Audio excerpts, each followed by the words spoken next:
So I think you know Tom's story, but just to let you know how much his faith meant to me. So he was shot down and then missing in action for about 3.5 years,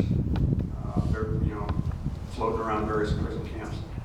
The first American that he got to live with in an 8x10 cell, the frat house, was John Clark. And John was junior to him, but he had flown with him in a previous squadron.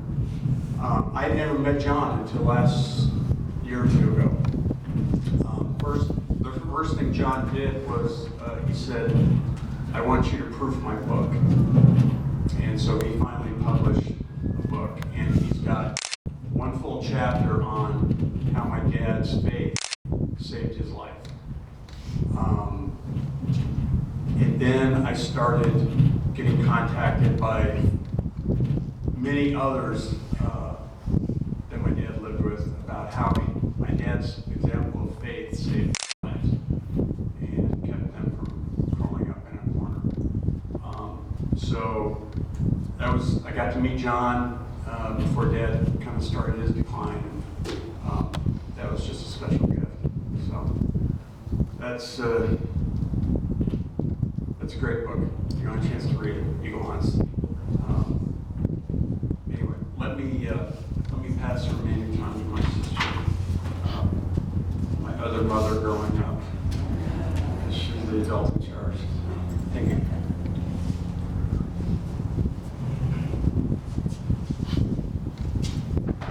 Good morning. Bear with me. I think we all thought that Dad would live forever. He was determined, and he would tell us, "I'm going to be a centurion." But I wanted to share some anecdotes that maybe you had never heard before about Dad. But thank you for being here. When I was 4 years old, Dad was an industrial engineering professor at Millikan University in Decatur, Illinois. And on Saturdays, Dad flew his training missions with the Air National Guard at Chanute Air Force Base. Most weekends, Dad would strap me into the front seat of his little red sports car, and off we'd go to the base. It gave Mom a break. Kurt wasn't here yet. I would bring my dolls and my coloring books, and I'd sit at the table in the tower with the air traffic controllers. Not many 4-year-olds get a front seat to watch their dad fly jets. This is one of my first memories of time spent with Dad. And yes, he drove that little red sports car like he flew his jet. And we all know he continued to drive at Mach 2 until the end of his driving days. A few years later, while Dad was in Vietnam, I grew from a 10-year-old girl, and that was how old I was when he left for Vietnam, and into a 16-year-old teenager. And during those years, I was Mom's right-hand girl as she navigated raising Kurt and me. The one thing I wanted more than anything in the world, other than Dad coming home, was pierced ears. And back then in the early 70s, not many girls had pierced ears. I thought it was pretty cool, and man, I wanted them, and Mom said no. And that was that. A few weeks after Dad returned home to us in March of 1973, he took me to a mall. He'd never been to a mall before. And he asked me if there was anything special he could buy me. And so that day, Dad held my hand as I sat in the chair of the jewelry department at Yaring's department store in Austin, Texas, and my ears were pierced. You can imagine the scene at home when I walked in sporting little rhinestone earrings, and Mom looked at me, and then she looked at Dad, and he gave both of us a wink. We've seen that wink many times, right? And Mom knew it was the beginning of, if Mom says no, just ask Dad. Over the years, times with Dad were never boring. There was a family ski trip in 1975 in Colorado when a freak blizzard hit from both directions of the peak, and we were trapped at the top of mountain. Didn't bother Dad. Mom and I were panicked. Kurt was crying. Well, we know his experience with skis. The ski patrol had to attach us all to ropes in a line and strap us to them and then guide us down the mountain in zero visibility. It was terrifying. But there was Dad, always the optimist. Isn't this fun? Nobody else gets to do this today. Aren't we all lucky that Mom and Dad chose to settle in Tucson for their retirement? If you recall, when I spoke at Mom's memorial service, the theme was bloom where you're planted. That was certainly the case with Dad, as he made anywhere he was his home. It wasn't unusual for him to burst through our door. I was married to Mark at the time, still am. He would burst through our front door without knocking, head right to the pantry, grab the cookies, go to the fridge, grab the gallon of milk, make himself at home. There weren't many cookies at his house. He was the ultimate social butterfly, as we all know. He even signed on to be a substitute teacher in the Floating Wells district where I was a school librarian, and he said for me on many occasions, he was up for anything. He also insisted on teaching my teenagers how to drive. I'm really sorry about that.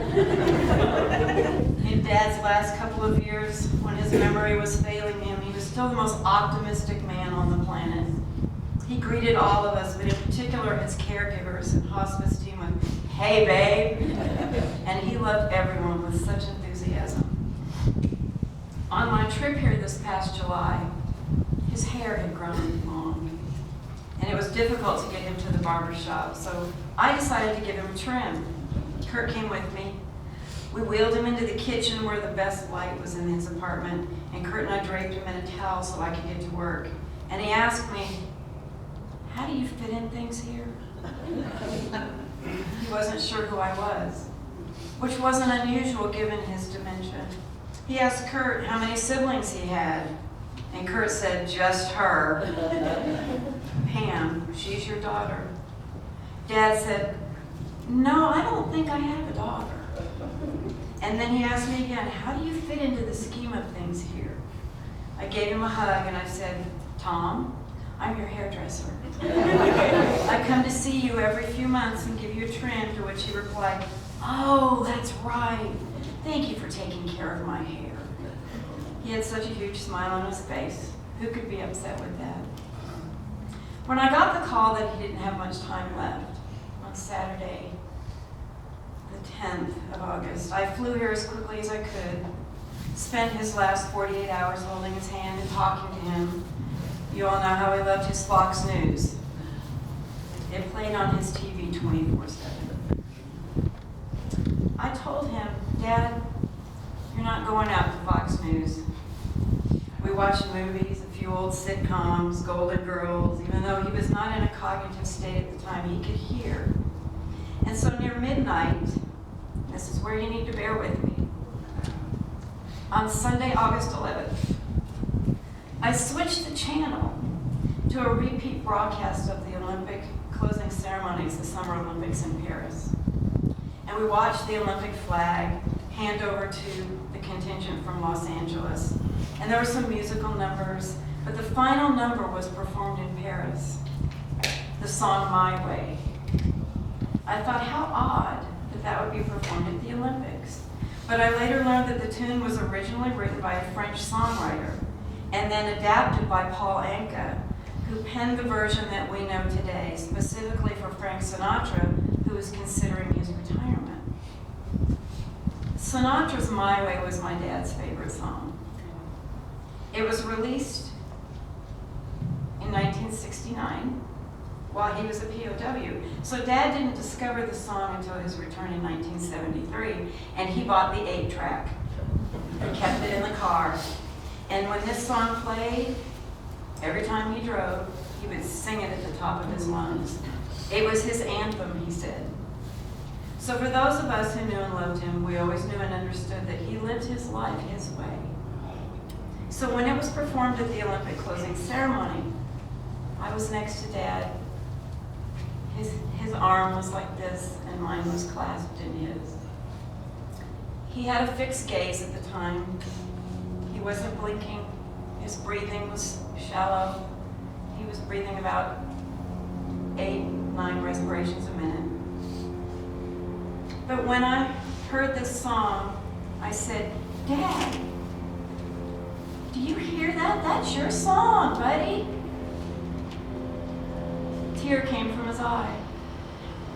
And for the first time in 2 days, his mouth moved as if he was trying to sing along. When the song was over, he took 3 more breaths, and then he was gone. A coincidence? I think not. He needed to hear the end of the song, and he did it his way. In closing, most of us here are familiar with the Associated Press photo of Mom and Dad on the far left. On the tarmac when Dad returned from Hanoi, it ran in the papers across the country. Recently, it was on the computer. You can Google Dad's name and you'll find all kinds of biographies and articles about his time as a POW. But I Googled both of their names that day, together. What caught my attention with both of their names was an eBay link. I clicked on the link, and I was astounded to discover 2 more photographs from that day. They had been taken just seconds after the photo on the left that was in the newspapers in our country. But I learned they were part of a large collection from the AP News Service archives. And they're a beautiful reminder of their love and devotion to one another. The center picture you can see when they finally touched. Dad still clutching a box of flowers that friends on the way over from a refueling stop in Hawaii to stateside had given him to give Mom. They had been stationed with us before, and he had flown with Dad, Colonel Ed Krejci. And so they handed him that box of flowers to give Mom. He was the only man that bounded off that airplane with flowers and legs around his neck. And then the final picture where they finally touched. I was astounded to find those pictures. I immediately purchased them, asked that they take great care in shipping them to my house, and I have them today. I hope you all can get a good look. Mom and Dad, we love you. We honor you. We feel your presence each and every day in all we do. Your life lessons have not gone unnoticed, and we promise to continue your legacy of love, love of country, love of family. It gives us comfort that you are with Travis, and he has his beloved grandparents with him for eternity. Rest well together now, Tom and his precious Sally. Kurt and I will forever be proud to be your children.